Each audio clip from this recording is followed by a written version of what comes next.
तुम्हारे बंद कमरे में एक अनजान लड़का कैसे दाखिल हो सकता है? मेरा मंगेतर फराज सबके सामने चिल्लाया। तुम बदकिरदार हो, आवारा हो। उसने मुझे धिक्का दे के घर से निकाल दिया। मैं कह ही न सकी कि ये चची की साजिश है। वो मुझे बहू नहीं बनाना चाहती, लेकिन वो कुछ सुनने को तैयार नहीं हुआ और चची मुस्कुराती रही। मैं रात के 4 बजे घर से निकाल दी गई। सड़क पे आके बैठ गई तो वही लड़का मुझे आके कहने लगा, मैंने जो किया मजबूरी में किया, माफ कर दो, क्योंकि अगर ऐसा ना करता तो तुम्हारे साथ बहुत बुरा होता। तुम्हारी चची तुम्हें तवाइफ। तुम्हें क्या लगता है कि फराज के आने के बाद तुम्हारी हैसियत इस घर में बदल जाएगी, या वो तुम्हारे यतीम सर पे शफकत का हाथ रखेगा? तो तुम इस गलत फहमी को अपने जहन से निकाल दो, क्योंकि फराज मेरा बेटा है और वो वही करेगा जो मैं चाहूंगी। और मैं यही चाहती हूँ कि तुम इस घर में सिर्फ एक नौकरानी की तरह रहो, जैसे पिछले 10 सालों से रह रही हो। ये जायदाद, ये हवेली, सब कुछ मेरे बेटे का है और तुम महज एक बोझ हो। चची बेगम की जहरीली आवाज मेरे कानों में सीसा पिघला के उंडेल रही थी। मैंने लरजती हुई आवाज में कहा, चची जान, मैंने तो सिर्फ यहाँ पनाह ली है। आप क्यों मुझे हर वक्त कांटों पे घसीटती रहती हैं? मैं तो फराज भाई के आने की खुशी सिर्फ इसलिए मना रही हूँ कि चचा जान खुश हैं। मेरी बात सुन के चची बेगम ने हकारत से मेरा बाजू दबोच लिया और दांत पीसते हुए बोली, जुबान लड़ाती हो मुझसे? याद रखना आशाल, अगर तुमने फराज के सामने अपनी मजलूमियत का ड्रामा रचाने की कोशिश की तो मैं तुम्हारी वो हालत करूंगी कि तुम मौत की भीख मांगोगी। मेरी बहन की बेटी शाजिया ही उस घर की बहू बनेगी और तुम्हारे नसीब में सिर्फ ठोकरें हैं और ठोकरें ही रहेंगी। ये कह के उन्होंने मुझे जोर से धिक्का दिया और पैर पटकते हुए वहां से चले गई। मैं वही ठंडे फर्श पे बैठी अपनी किस्मत पे आंसू बहाती रही। ये कोई नई बात नहीं थी। मेरे वालिदैन के इंतकाल के बाद जब मैं 10 साल की उम्र में इस घर में आई थी, तब से यही मेरा मुकद्दर था। शाम होते ही घर में हंगामा बर्पा हो गया, क्योंकि आज फराज भाई 5 साल बाद अपनी तालीम मुकम्मल करके लंदन से वापस आ रहे थे। चचा जान की खुशी दीदनी थी। चाची बेगम भी बहुत बन सवर के बैठी थी और उनके साथ उनकी बहन और उनकी बेटी शाजिया भी मौजूद थी। शाजिया ने बहुत भड़कीला लिबास पहन रखा था और वो बार बार चची से सरगोशियां कर रही थी। तभी गाड़ी के हॉर्न की आवाज आई और चचा जान तेजी से उठ खड़े हुए और बोले, लो, मेरा बेटा शेर आ गया। सब लोग दरवाजे की तरफ भागे। मैं भी आहिस्ता कदमों से उनके पीछे चली। फराज भाई अंदर दाखिल हुए। वो पहले से ज्यादा वजी लग रहे थे। उन्होंने चचा जान और चची और खाला को सलाम किया और गले मिले। चची बेगम ने फौरन शाजिया को आगे किया और बोली, फराज बेटा देखो, तुम्हारी कजन शाजिया कितनी बड़ी हो गई है और माशाल्लाह कितनी प्यारी लग रही है। तुमने पहचाना या नहीं? फराज भाई ने एक सरसरी सी नजर शाजिया पे डाली और हल्का सा मुस्कुरा के बोले, जी अम्मी, पहचान लिया। सब खैरियत से तो है ना? फराज भाई की नजरें पूरे हॉल में किसी को तलाश रही थी। उनकी नजरें कोने में खड़ी मुझ पे पड़ी। उनके चेहरे पे एकदम से चमक आ गई। वो सबको छोड़ के सीधा मेरे पास आए और शफकत से बोले, अशाल, तुम यहाँ इतनी दूर क्यों खड़ी हो? आओ ना आगे। तुम कैसी हो? मैं तुम्हारे लिए बहुत सारी किताबें लाया हूँ। मुझे याद है तुम्हें पढ़ने का बहुत शौक था। उनके लहजे में वही पुरानी अपनायत थी जिसने मेरी आंखों में आंसू ला दिए। मैंने बमुश्किल कहा, जी फराज भाई, मैं ठीक हूँ। आपका बहुत शुक्रिया कि आपने मुझे याद रखा। चाची बेगम और शाजिया के चेहरे पे हवाइयां उड़ने लगी। चाची बेगम ने फौरन बात का रुख मोड़ा और बोली, अरे बेटा, तुम थक गए होगे, आओ पहले खाना खा लो। शाजिया बेटा, फराज के लिए कुर्सी सीधी करो। फराज भाई जब फ्रेश होकर आए तो खाने की मेज पे चाची बेगम मुसलसल शाजिया की तारीफों के पुल बांध रही थी कि वो घर गृहस्थी में कितनी ताक है। माहौल में एक अजीब सा तनाव था। अचानक चाची बेगम ने चचा जान से मुखातिब होकर कहा, सुनिए जी, अब जब फराज आ गया है तो हमें उसके घर बसाने के बारे में सोचना चाहिए। मेरी तो कब से ख्वाहिश है कि इस घर में रौनक हो और मैं बहू लाऊं। क्यों बहन, तुम्हारा क्या ख्याल है? शाजिया से बेहतर भला और कौन हो सकता है हमारे लिए? ये घर की बच्ची है और मेरी अपनी भांजी है। उनकी बहन ने फौरन तायद की, हाँ आपा, फराज के लिए इससे बेहतर जीवन साथी कोई नहीं हो सकता। फराज भाई ने खाने से हाथ रोक लिया और संजीदगी से बोले, अम्मी, अभी तो मैं आया हूँ, इतनी भी क्या जल्दी है? और वैसे भी शादी का फैसला मैं खुद करूंगा। चाची बेगम हंस पड़ी और बोली, अरे पगले, माँ बाप की पसंद ही औलाद की पसंद होती है और मैंने तो तेरी बचपन में ही शाजिया से बात पक्की कर रखी थी। अब तो बस रस्मी कार्रवाई बाकी है। फराज भाई ने पानी का ग्लास मेज पे रखते हुए एक धमाका खेज बात कही जिसने सबको हिला के रख दिया।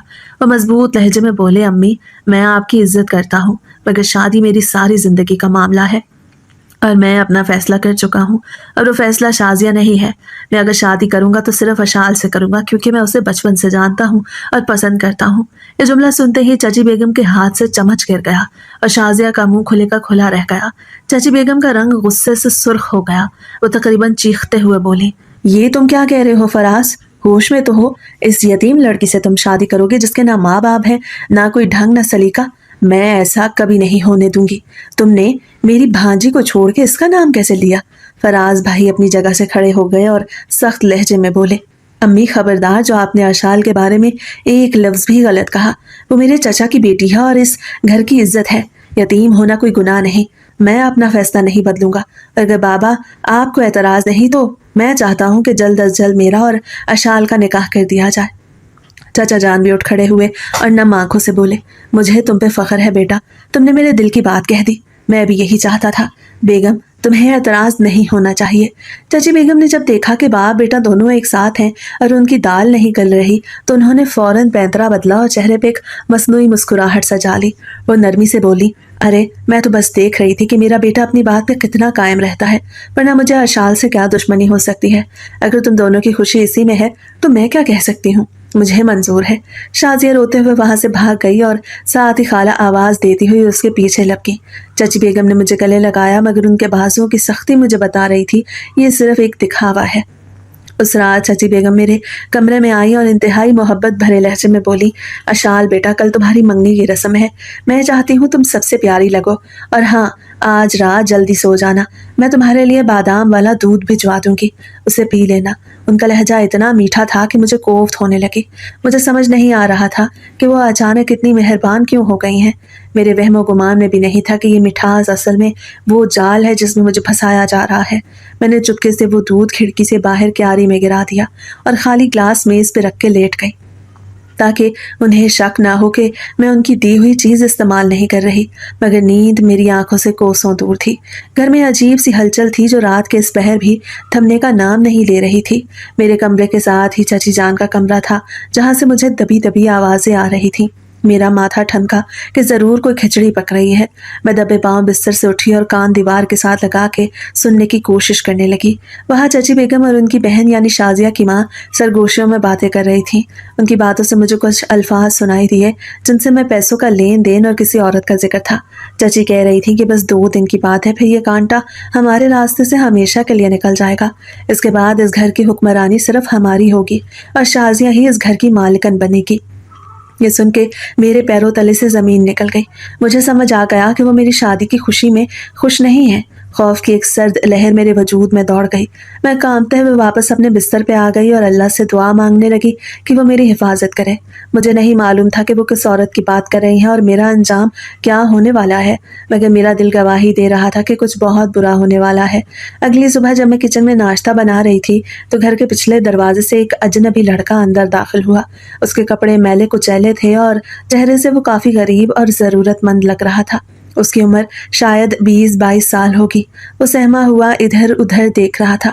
تبھی چچی بیگم تیزی سے کچن میں آئیں اور اس لڑکے کو بازو سے پکڑ کے ایک کونے میں لے گئیں۔ میں نے چھپ کے انہیں دیکھنے کی کوشش کی۔ چچی بیگم اسے کچھ پیسے تھما رہی تھیں اور سخت لہجے میں اسے کچھ سمجھا رہی تھیں۔ وہ لڑکا بار بار انکار میں سر ہلا رہا تھا جیسے وہ کوئی کام کرنے پہ راضی نہ ہو، مگر چچی بیگم نے اسے مزید پیسے دکھائے اور شاید اسے دھمکایا بھی، جس پہ وہ مجبوراً مان گیا اور سر جھکا کے وہاں سے چلا گیا۔ جب وہ جا رہا تھا تو اس کی نظر مجھ پہ پڑی۔ اس کی آنکھوں میں ایک عجیب سی شرمندگی اور بے بسی تھی جسے میں اس وقت سمجھ نہ سکی، مگر بعد میں مجھے معلوم ہوا کہ اس کا نام آہت ہے اور یہی وہ مورا ہے جسے چچی بیگم میری بربادی کے لیے استعمال کرنے جا رہی ہیں۔ میں سارا دن اسی خوف میں مبتلا رہی کہ آخر یہ لڑکا کون تھا اور چچی اسے کیا کام سونپ رہی تھی۔ میں نے کئی بار سوچا کہ فراز بھائی کو سب کچھ بتا دوں، مگر فراز بھائی شادی کی تیاریوں کے سلسلے میں صبح سے گھر سے باہر تھے، اور جب وہ رات کو واپس آئے تو چچی بیگم نے انہیں گھیر لیا اور مجھے ان کے قریب پھٹکنے بھی نہ دیا۔ شادی میں اب صرف 2 دن باقی تھے اور گھر کا ماحول بظاہر خوشیوں سے بھرپور تھا، مگر میرے لیے ہر لمحہ قیامت خیز تھا۔ وہ رات میری زندگی کی سب سے بھیانک رات ثابت ہونے والی تھی۔ سب گھر والے شادی کی تھکاوٹ کی وجہ سے جلدی سو گئے تھے۔ میں اپنے کمرے میں اکیلی تھی اور خوف کے مارے میں نے دروازہ اندر سے اچھی طرح لاک کر لیا تھا۔ گھڑی کی سوئیاں رات کے 2 بجا رہی تھیں۔ باہر گہرا سناٹا تھا کہ اچانک مجھے اپنی کھڑکی پہ ہلکی سی آہٹ محسوس ہوئی۔ میرا دل زور زور سے دھڑکنے لگا۔ میں نے سوچا شاید ہوا سے کھڑکی کھڑکھڑا رہی ہے، مگر اگلے ہی لمحے کھڑکی کا لیج آہستہ سے کھلا اور ایک سایہ اندر داخل ہوا۔ मैं चीखना चाहती थी मगर खौफ ने मेरी आवाज़ गले में ही दबा दी। कमरे में मध्यम सी रोशनी थी जिसमें मैंने देखा कि वही लड़का आहत था जिसे सुबह मैंने चाची के साथ देखा था। वो दबे पाँव मेरे बिस्तर की तरफ बढ़ा। मैं पीछे हटते हुए दीवार से जा लगी और लरजती हुई आवाज़ में बोली, कौन हो तुम और यहाँ क्या कर रहे हो? खबरदार अगर आगे बढ़े तो मैं शोर मचा दूंगी। आहत वहीं रुक गया। उसके हाथ कांप रहे थे और माथे पे पसीने के कतरे थे। वो मेरी तरफ बढ़ने के बजाय वहीं जमीन पे बैठ गया और हाथ जोड़ के बोला, बाजी मुझे माफ कर दे, मैं आपको नुकसान पहुंचाने नहीं आया, मैं बहुत मजबूर था, मुझे पैसों की ज़रूरत थी, मेरी माँ अस्पताल में है। चाची बेगम ने मुझे कहा था कि मैं आपको बेहोश करके यहाँ से ले जाऊं और बाहर खड़ी गाड़ी तक पहुँचा दूं जहाँ वो औरत आपका इंतज़ार कर रही है, मगर मेरा ज़मीर मुझे मलामत कर रहा है, मैं ऐसा नहीं कर सकता। मैं जानता हूँ कि अगर मैंने ऐसा किया तो आपकी ज़िंदगी तबाह हो जाएगी। मैं आपको बचाना चाहता हूँ। अभी आहत ये बात मुकम्मल कर ही पाया था कि अचानक मेरे कमरे के दरवाजे पे ज़ोर ज़ोर से दस्तक हुई और साथ ही चाची बेगम की बुलंद आवाज़ गूंजी कि फराज बेटा जल्दी से आओ, देखो तुम्हारी होने वाली दुल्हन गुल खिला रही है, दरवाज़ा खोलो। अशाल, ये अंदर क्या हो रहा है? मेरे होश उड़ गए। मुझे समझ आ गया कि ये सब कुछ पहले से तयशुदा ड्रामा है। आहत भी घबरा के खड़ा हो गया मगर अब बहुत देर हो चुकी थी। दरवाज़ा चूंकि लॉक था इसलिए बाहर से धिक्के पड़ने लगे और अगले ही लम्हे दरवाज़ा ज़ोरदार धमाके से टूट गया। चाची बेगम और फराज भाई अंदर दाखिल हुए। उनके पीछे शाजिया और उसकी माँ भी थीं। जैसे ही फराज भाई की नज़र मेरे कमरे में मौजूद गैर मर्द पे पड़ी, उनकी आंखों में खून उतर आया। कमरे का मंजर ही ऐसा था कि कोई भी शक में पड़ जाता। रात के इस पहर एक बंद कमरे में एक नामहरम लड़के का होना मेरी पाक दामनी पे सवालिया निशान लगाने के लिए काफ़ी था।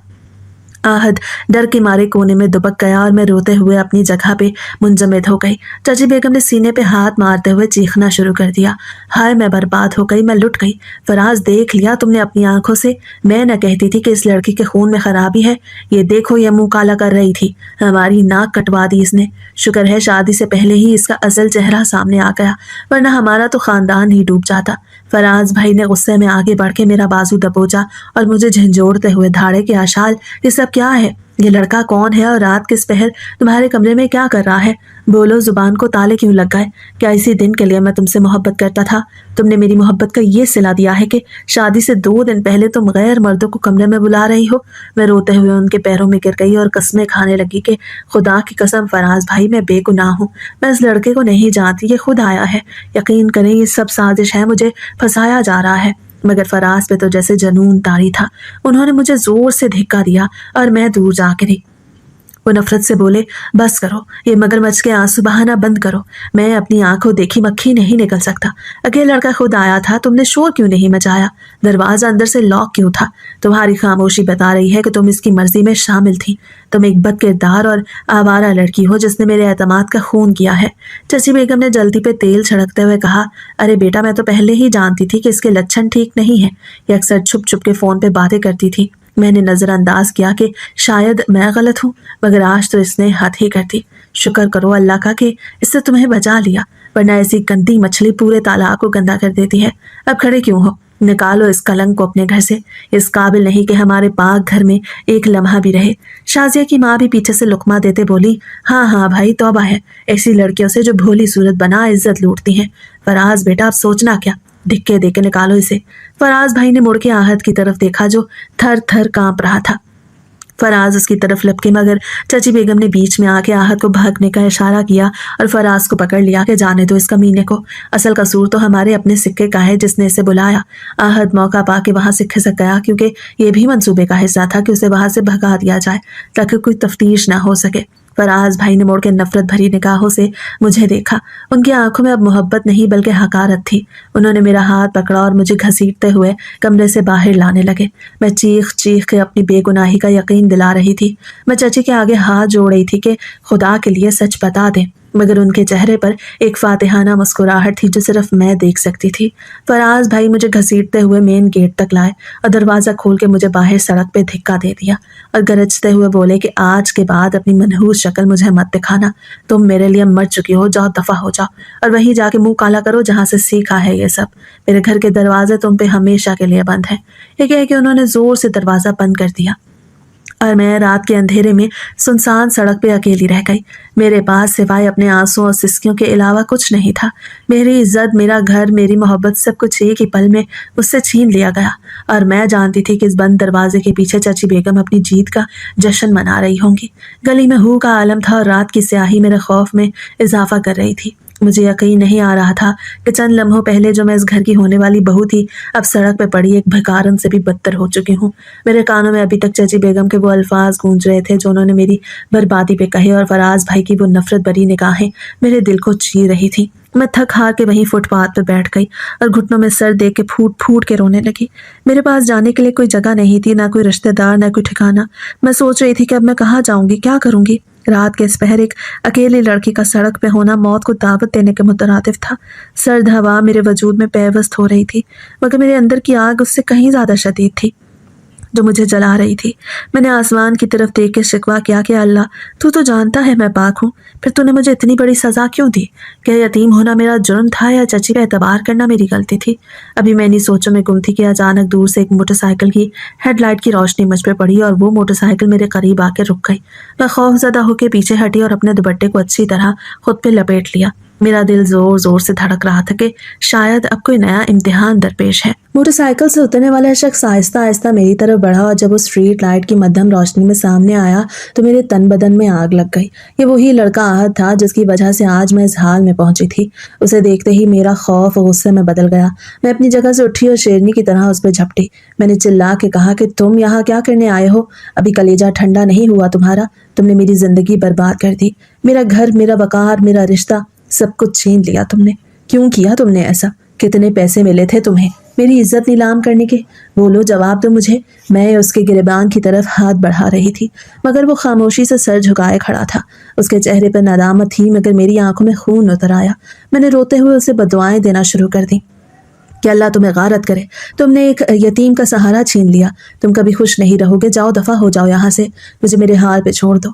आहत ने हिम्मत करके नजरें उठाई और लरजती हुई आवाज में बोला कि बाजी, आप मुझे जितनी चाहे बदुआएं दे लें, मार लें, मैं इसी काबिल हूँ, मगर खुदा के लिए मेरी एक बात सुन लें। मैं यहाँ आपको मजीद तकलीफ देने नहीं आया, बल्कि आपको संभालने आया हूँ। मैंने जो कुछ भी अंदर किया वो मेरी मजबूरी थी, और यकीन करें मैंने ये सब आपकी भलाई के लिए किया है। उसकी ये बात सुन के मैंने तंजिया लहजे में कहा, वाह, क्या भलाई की है तुमने? मुझे घर से निकलवा दिया, मुझे बद किरदार साबित कर दिया, क्या ये भलाई है तुम्हारी नज़र में? आहत ने एक कदम आगे बढ़ाया और संजीदगी से बोला कि बाजी, अगर मैं ऐसा न करता तो आपके साथ इससे भी बुरा होने वाला था। आपकी चची ने मुझे आपको अगवा करके उस औरत के हवाले करने का कहा था जो शहर में कोठा चलाती है। उन्होंने आपका सौदा कर लिया था। अगर मैं आज रात ड्रामा न करता और चुपके से आपको वहां ले जाता तो आप सोचें आपका क्या अंजाम होता। वहां से वापसी का कोई रास्ता नहीं था। कम से कम अब आप आज़ाद हैं। बदनामी का दाग धुल सकता है वक्त के साथ, मगर वो दलदल बहुत गहरी थी जहां आपको धकेला जा रहा था। मैं गरीब जरूर हूँ बाजी, मगर बेगैरत नहीं। जब मैं आपके कमरे में आया तो मुझे अपनी बहन याद आ गई। मैं ये गुनाह अपने सर नहीं ले सकता था। मेरे पास कोई सबूत नहीं था कि मैं फराज साहब को यकीन दिला सकता कि उनकी माँ और खाला ने क्या मंसूबा बनाया है। वो कभी मेरी बात ना मानते, इसलिए मैंने सोचा कि आपका घर से निकल जाना इस जहन्नुम में जाने से बेहतर है जहाँ आपकी चची आपको भेजना चाहती थी। आहत की बातें सुन के मेरे पैरों तले से जमीन निकल गई। मैं पत्थर के मुजस्मे की तरह साकित हो गई। मेरे वहम गुमान में भी नहीं था कि चची बेगम इतनी जालिम हो सकती हैं कि मुझे बेचने पर तैयार हो जाएं। मेरा गुस्सा दम तोड़ गया और उसकी जगह एक अनजाने खौफ और एहसान मंदी ने ले ली। मैंने पटी पटी निगाहों से आहत की तरफ देखा और कांपती हुई आवाज में पूछा कि क्या तुम सच कह रहे हो? क्या चची वाकई मेरे साथ इतना बुरा कर सकती हैं? आहत ने इस बात में सर हिलाया और बोला, अल्लाह गवाह है बाजी, मैं सच कह रहा हूँ। मैंने खुद उनकी बातें सुनी है। अब आप यहाँ सड़क पे महफूज नहीं हैं। रात का वक्त है और जमाना खराब है। फराज साहब अब दरवाजा नहीं खोलेंगे। आप मेरे साथ चलें। मेरा घर छोटा जरूर है, मगर वहाँ मेरी माँ है। आप वहाँ महफूज रहेंगी। मेरी माँ बहुत नेक औरत है, वो आपको बेटियों की तरह रखेगी। मुझे समझ नहीं आ रहा था कि मैं क्या करूं। एक तरफ वो लड़का था जिस पर इल्जाम लगा के मुझे निकाला गया था, और दूसरी तरफ ये जालिम दुनिया थी। मगर आहत की आंखों में मुझे सच्चाई दिखाई दे रही थी। मेरे पास और कोई रास्ता नहीं था। मैंने आंसू पूंछे और बेबसी से उसकी मोटरसाइकिल की तरफ बढ़ गई। वो मुझे बिठा के शहर की तंगो तारीख गलियों से होता हुआ एक कच्ची आबादी में ले आया। आहत का घर एक बहुत पुराने मोहल्ले में था। उसे एक छोटे से खस्ता हाल मकान के आगे मोटरसाइकिल रोकी और दरवाजा खटखटाया। थोड़ी देर बाद अंदर से एक ज़ईफ औरत की आवाज आई कि कौन है? आहत ने जवाब दिया कि माँ मैं हूँ, दरवाजा खोलो। दरवाजा खुला तो सामने एक बूढ़ी अम्मा खड़ी थी जिनके चेहरे चेहरे पे नूर था। उन्होंने मुझे आहत के साथ देख के हैरत से पूछा कि आहत बेटा ये कौन है और इतनी रात गए तुम इसे कहाँ से लाए हो? आहत ने मुझे अंदर आने का इशारा किया और अपनी माँ को मुख्तसरन बताया कि माँ ये एक बहुत मजबूर बेटी है, इन पे बहुत जुल्म हुआ है, फिलहाल ये हमारे पास रहेंगी, मैं तुम्हें बाद में सब तफसील बताऊंगा। उसकी माँ ने मेरे चेहरे की वीरानी और आंखों में तैरते आंसू देखे तो उनकी ममता जाग उठी। उन्होंने आगे बढ़ के मेरे सर पे शफकत से हाथ रखा और बोली कि आ जाओ बेटी, अंदर आ जाओ, घबराओ मत, अल्लाह सब बेहतर करेगा। उनके लहजे में ऐसी अपनायत थी कि मैं अपने जब्त के बंधन तोड़ बैठी और उनके गले लग के ज़ारो कतार रोने लगी। मुझे ऐसा लगा जैसे बरसों बाद मुझे किसी ने दिल से अपनाया हो। आहत खामोशी से एक तरफ खड़ा था और उसकी आंखों में भी नमी थी। उस रात में उस अजनबी घर में एक टूटी हुई चारपाई पे लेटी छत को घूर रही थी। मेरी जिंदगी का एक बाब बंद हो चुका था और दूसरा बाब खुल चुका था, जिसमें मेरे पास इज्जत, घर और मोहब्बत कुछ भी नहीं था, सिवाय एक सच्चाई के जो सिर्फ मैं और आहत जानते थे। और मुझे नहीं मालूम था कि ये सच्चाई कभी दुनिया के सामने आएगी भी या नहीं। अगले 2 दिन मैंने आहत के घर में एक कैदी की तरह गुजारे। हर लम्हा मुझे यही धड़का लगा रहता था कि कहीं कोई मुझे ढूंढता हुआ यहाँ ना पहुंच जाए। आहत सुबह सवेरे घर से निकल जाता और रात गए वापस आता। वो मुझे बताता कि वो सबूत इकट्ठे करने की कोशिश कर रहा है, लेकिन मुझे यकीन नहीं था कि वो इतनी चालाक औरतों के खिलाफ कुछ भी साबित कर सकेगा। तीसरे दिन शाम के वक्त आहत घर में दाखिल हुआ तो उसके चेहरे पे एक अजीब सी फातिहाना चमक थी और सांस फूली हुई थी। वो सीधा मेरे पास आया और अपना मोबाइल निकाल के बोला, बाजी अल्लाह ने हमारी सुन ली। मैंने उन सांपों का जहर उनकी तरफ मोड़ दिया। मैं हैरत से उसे देखने लगी कि आखिर ये क्या कह रहा है। उसने मोबाइल की स्क्रीन मेरी तरफ करते हुए कहा, आज मैं चाची बेगम के घर के पिछले हिस्से में माली के पास काम के बहाने गया। वहाँ मैंने खिड़की के पास छुप के चची और उनकी बहन की वो बातें रिकॉर्ड कर ली जो वो आपके बारे में कर रही थी। मैंने कांपते हाथों से मोबाइल थामा और प्ले का बटन दबा दिया। मोबाइल के स्पीकर से चची बेगम की करख्त और मक्कार हंसी सुनाई दी। वो कह रही थी कि अरे बहन तुम फिक्र क्यों करती हो, वो कांटा तो अब हमेशा के लिए रास्ते से हट गया। देखा मेरा दिमाग, कैसे मैंने फराज को यकीन दिलाया कि वो लड़की बदकिरदार है, अब वो सड़कों पे धिक्के खा रही होगी और मेरा बेटा तुम्हारी बेटी शाजिया से निकाह करेगा। और हाँ, वो कोठे वाली औरत से कहना कि अब उस लड़के की जरूरत नहीं रही, हमारा काम तो वैसे ही हो गया है मुफ्त में। ये सुन के शाजिया की माँ की आवाज आई कि आपा तुमने तो कमाल कर दिया, सारी जायदाद अब हमारे घर में ही रहेगी। ये रिकॉर्डिंग सुन के मेरे आंसू थम गए और उनकी जगह गुस्से ने ले ली। आहत ने मुझसे मोबाइल वापस लिया और अजम से बोला कि बाजी अब रोने का वक्त नहीं, आज रात वहाँ फराज साहब का निकाह है, हमें अभी वहाँ जाना होगा, इससे पहले कि बहुत देर हो जाए। दूसरी तरफ हवेली में शादी का हंगामा बरपा था, मगर दूल्हे का चेहरा मातम कदा बना हुआ था। फराज भाई शेरवानी पहने तैयार तो थे, मगर उनकी आंखों में वीरानी थी। वो जिंदा लाश की तरह कमरे में बैठे थे कि चची बेगम अंदर आई और प्यार से उनके कंधे पे हाथ रखते हुए बोली कि मेरे चांद बेटे, अब उस मनहूस का गम मनाना छोड़ दो, अल्लाह का शुक्र अदा करो कि उसने तुम्हें बचा लिया। शाजिया कितनी प्यारी बच्ची है, देखना वो तुम्हें बहुत खुश रखेगी। फराज भाई ने खाली नजरों से माँ की तरफ देखा और भारी आवाज में बोले कि अम्मी क्या वाकई यशाल ऐसी थी? मेरा दिल अब भी नहीं मानता, कहीं हमसे कोई गलती तो नहीं हुई। चाची बेगम का रंग लम्हे भर के लिए फक हुआ, मगर उन्होंने फौरन खुद को संभाला और मगरमच्छ के आंसू बहाते हुए बोली कि हाय, तुम अब भी उस कलंक की तरफदारी कर रहे हो जिसे तुम्हारी माँ की इज्जत खाक में मिला दी। मैंने खुद अपनी आंखों से उसे गैर मर्द के साथ देखा था। अब इन बातों को छोड़ो और बाहर चलो, मौलवी साहब इंतजार कर रहे हैं। फराज भाई ने गहरी आह भरी और मशीन की तरह उठ के खड़े होकर, उनका जमीर उन्हें मलामत कर रहा था, मगर माँ की मोहब्बत और आंखों देखे हाल ने उन्हें जकड़ रखा था। बाहर हॉल में मेहमान जमा थे। चाचा जान भी उदास बैठे थे, वो चाहते हुए भी कुछ नहीं कर पा रहे थे क्योंकि सबूत उनके खिलाफ थे। शाजिया दुल्हन बनी मसंद पे बैठी थी और अपनी कामयाबी में फूले नहीं समा रही थी। उसे यकीन था कि अब उसे इस घर की मालकिन बनने से कोई नहीं रोक सकता। निकाह की तकरीब शुरू हो चुकी थी। मौलवी साहब ने रजिस्टर खोला और फराज भाई से मुखातिब होकर बोले कि फराज अहमद वल्द अहमद यार, क्या आपको शाजिया बीबी बिनत लियाकत अली के साथ निकाह 5 लाख हक महर के एवज कबूल है? हॉल में मुकम्मल खामोशी छा गई। सबकी नजरें फराज भाई पे थीं जो सर झुकाए बैठे थे। चची बेगम ने बेचैनी से उनके बाजू पे हाथ रखा और सरगोशी की कि बेटा बोलो, सब इंतजार कर रहे हैं। फराज भाई ने कांपते होठों को जुम्बिश दी और वह मुश्किल बोलने ही वाले थे कि अचानक मेन गेट पे शोर मचा और एक बुलंद आवाज गूंजी कि ये निकाह नहीं हो सकता। सब लोग चौंक के दरवाजे की तरफ देखने लगे। वहां मैं और आहत खड़े थे। मुझे जिंदा और सही सलामत देख चची बेगम और उनकी बहन के चेहरों पे हवाइयां उड़ गईं। शाजिया अपनी जगह से खड़ी हो गई।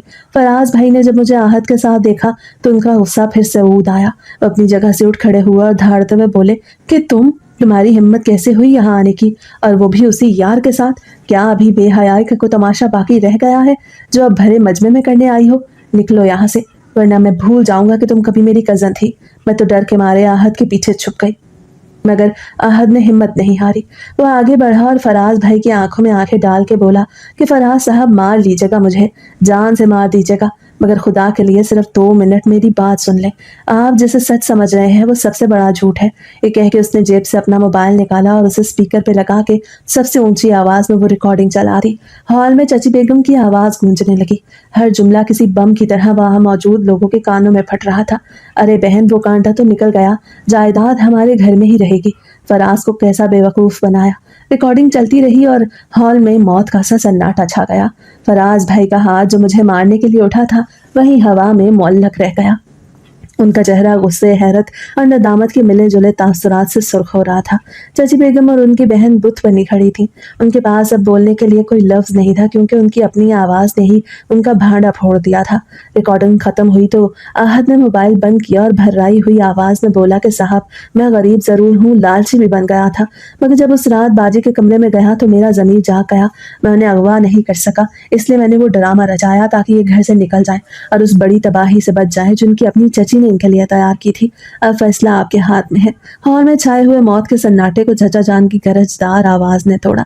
जब वो अपनी जगह से उठे और बिजली की तेजी से आगे बढ़ के एक जोरदार थप्पड़ चची बेगम के चेहरे पर रसीद किया। उस थप्पड़ की गूंज ने वहां मौजूद हर शख्स के दिल को दहला दिया। चची बेगम, जो अभी तक अपनी बहन के साथ मिलकर साजिशों के जाल बुन रही थी, लड़खड़ा के जमीन पे गिरी और अपना गाल सहलाते हुए बेयकीनी से अपने शौहर की तरफ देखने लगी। चाचा जान का चेहरा गुस्से से सुर्ख था और उनकी आंखों में शोले निकल रहे थे। वो धाड़ते हुए बोले कि शर्म से डूब मरो, तुम जैसी औरत पे लानत है। तुमने जायदाद की हवस में इतनी बड़ी साजिश रचाई कि एक यतीम बच्ची की इज्जत का सौदा कर लिया। मैं सोच भी नहीं सकता था कि जिस औरत के साथ मैंने जिंदगी गुजारी वो अंदर से इतनी काली और मकरू होगी। तुमने ना सिर्फ अशाल की जिंदगी बर्बाद करने की कोशिश की, बल्कि मेरी बेटी की खुशियों का भी गला घोंट दिया। चाची बेगम ने रोते हुए चाचा जान के पैर पकड़ लिया और गिड़गिड़ाते हुए बोली कि मुझे माफ कर दे, मुझसे गलती हो गई, मैं बहक गई थी, शैतान ने मुझे बरगला दिया था। मगर चाचा जान ने उन्हें झटक दिया और नफरत से मुंह फेर लिया। उधर फराज भाई, जो बुत बने खड़े थे, अब होश में आ चुके थे। वो लड़खड़ाते कदमों के साथ अपनी माँ के पास गए और उन्हें जमीन पर बैठे देख उनकी आंखों में आंसू आ गए। मगर ये आंसू हमदर्दी के नहीं बल्कि शदीद पछतावे और नफरत के थे। उन्होंने चिल्ला के कहा कि अम्मी, आपने ऐसा क्यों किया? मैं तो आपको दुनिया की सबसे बेहतरीन माँ समझता था। आपने मेरे हाथों से मेरी ही मोहब्बत का कत्ल करवा दिया। आपने मुझे इतना अंधा कर दिया कि मैं सच और झूठ में तमीज ही ना कर सका। आज मेरी नज़र में आपका कद इतना छोटा हो गया है कि मैं बयान नहीं कर सकता। शाजिया और उसकी माँ मौके की नज़ाकत को भांपते हुए वहां से खिसकने की कोशिश कर रही थी, मगर फराज भाई ने आगे बढ़ के उनका रास्ता रोक लिया और उंगली उठा के तंबीह करते बोले, खबरदार जो एक कदम ये आगे बढ़ाया, तुम दोनों माँ बेटी ने मिलकर मेरी माँ को गुमराह किया और हमारे घर को आग लगाई। दफा हो जाओ यहाँ से और आज के बाद अपनी मनहूस शक्लें हमें कभी भी मत दिखाना, वरना पुलिस को बुलाने में 1 मिनट भी नहीं लगाऊंगा। वो दोनों जिल्लत और रुसवाई के साथ सर झुकाए वहां से भागी और मेहमान भी ये तमाशा देख के चे मकोइयां करते हुए रुखसत हो गए। हॉल में अब सिर्फ हम घर वाले और आहत मौजूद थे। फराज भाई आहिस्ता आहिस्ता मेरी तरफ मुड़े। उनकी नजरें जमीन में गड़ी हुई थी और वो मुझसे आंख मिलाने की हिम्मत नहीं कर पा रहे थे। वो मेरे करीब आए और अचानक मेरे कदमों में बैठ गए। एक ऐसा इंसान जिसका गुरूर आसमान को छूता था, आज वो अपनी गलती पे इतना शर्मिंदा था कि मेरे सामने घुटनों के बल बैठा रो रहा था। वो सिसकते हुए बोले कि अशाल, मुझे माफ कर दो, मैं बहुत बड़ा गुनहगार हूँ। मैंने अपनी आंखों के धोखे में आके तुम जैसी पाक बाज लड़की पे तोहमत लगाई। मैंने तुम्हारे आंसुओं का यकीन नहीं किया और तुम्हें धिक्के दे के रात के अंधेरे में घर से निकाल दिया। अगर आज आहद ना होता तो मैं शायद सारी जिंदगी इसी अंधेरे में रहता और एक बहुत बड़े गुनाह का बोझ अपने सर लेके फिरता। मैं जानता हूँ कि मेरी गलती माफी के काबिल नहीं, मगर खुदा के लिए मुझे माफ कर दो, वरना मैं जी नहीं पाऊंगा। मैंने झुक के फराज भाई के कंधे पे हाथ रखा और उन्हें उठाया। मेरी आंखों में भी आंसू थे, मगर अब दिल का बोझ हल्का हो चुका था। मैंने भराई हुई आवाज में कहा कि फराज भाई, मैंने आपको माफ किया क्योंकि आप भी इसी साजिश का शिकार हुए थे जिसका शिकार मैं हुई थी। आपकी जगह कोई भी मर्द होता तो शायद यही करता जो आपने किया, मगर आपको उस शख्स का शुक्रिया अदा करना चाहिए जिसने अपनी जान और इज्जत को खतरे में डाल के मेरी हिफाजत की। मैंने आहत की तरफ इशारा किया जो खामोशी से एक सतून के पास खड़ा था। फराज भाई ने आगे बढ़ के आहत को गले लगा लिया और रोते हुए बोले कि यार, तुमने मुझ में बड़ा एहसान किया है। तुमने ना सिर्फ अशाल की जिंदगी बचाई बल्कि मेरे घर की इज्जत भी बचा ली। अगर तुम उस रात वो ड्रामा न करते तो शायद आज हम सब किसी और ही जहन्नुम में जल रहे होते। तुम हमारे मोहसिन हो और मैं वादा करता हूँ कि जब तक मैं जिंदा हूँ तुम्हें और तुम्हारी माँ को कभी किसी चीज की कमी नहीं होने दूंगा। चाचा जान ने भी आहत के सर पे हाथ रखा और उसे दुआएं दी।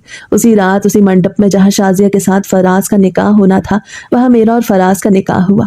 मौलवी साहब ने जब मेरा नाम पुकारा तो मुझे लगा कि अल्लाह ने मुझे मेरे सब्र और सच्चाई का इनाम दे दिया है। उस वाक़े के बाद हमारे घर का नक्शा ही बदल गया। चाचा जान ने चाची बेगम को तलाक तो नहीं दी मगर उनसे घर की तमाम जिम्मेदारियां और इख्तियारात छीन ली है। वो औरत जो कल तक इस घर पे राज करती थी और मुझे नौकरानी समझती थी अब खुद एक कैदी की तरह घर के कमरे तक महदूद होकर रह गई। उनका सारा गरूर खाक में मिल गया। अब वो सारा दिन मुसल्ले पे बैठ के अपने गुनाहों की माफ़ी मांगती थी। शादी और उसकी माँ का हमारे घर में आना जाना बिल्कुल बंद हो गया था। फराज भाई ने अपने वादे को पूरा किया और आहत को अपनी फैक्ट्री में एक अच्छी नौकरी दी और उसकी माँ का भी बेहतरीन इलाज कराया। उसकी गरीब शादीशुदा बहन को भी एक माकूल रकम दी। आहत अब हमारे ख़ानदान का एक फ़र्द बन चुका था। अक्सर जब मैं और फराज भाई शाम की चाय पे बैठते तो मैं उस रात के बारे में सोचती जब मुझे घर से निकाला गया था। उस वक्त मुझे लग रहा था कि ये मेरी जिंदगी की सबसे बड़ी बदकिस्मती है और अल्लाह ने मुझे तन्हा छोड़ दिया है। मगर आज मुझे समझ आया कि बाज़ औक़ात अल्लाह पाक हमें किसी छोटी तकलीफ में इसलिए डालता है ताकि हम किसी बड़ी तबाही से बच सकें। अगर उस रात आहत वो ड्रामा न रचाता और मुझे घर से ना निकाला जाता तो शायद मैं अगवा होकर उस दलदल में पहुंच जाती जहां से वापसी नामुमकिन थी। मेरा घर से बेघर होना दरअसल मेरी हिफाजत का एक जरिया था और वो अजनबी लड़का जिसे मैं नफरत की निगाह से देख रही थी वही मेरा मसीहा और मुहाफिज था। सच है कि अल्लाह की हर मसलहत में इंसान की भलाई पोशीदा होती है, बस हमें समझने में थोड़ी देर लग जाती है। अल्लाह के यहाँ देर है अंधेर नहीं और उसकी लाठी बड़ी बेआवाज़ है। बेशक वो इंसाफ का खुदा है। आज मैं अपनी ज़िंदगी में बहुत खुश हूँ और शुक्रगुजार हूँ हर पल अपने अल्लाह की जिसने मुझे इतनी बड़ी जिल्लत से बचा के एक इज्जत और प्यार भरी ज़िंदगी अता की।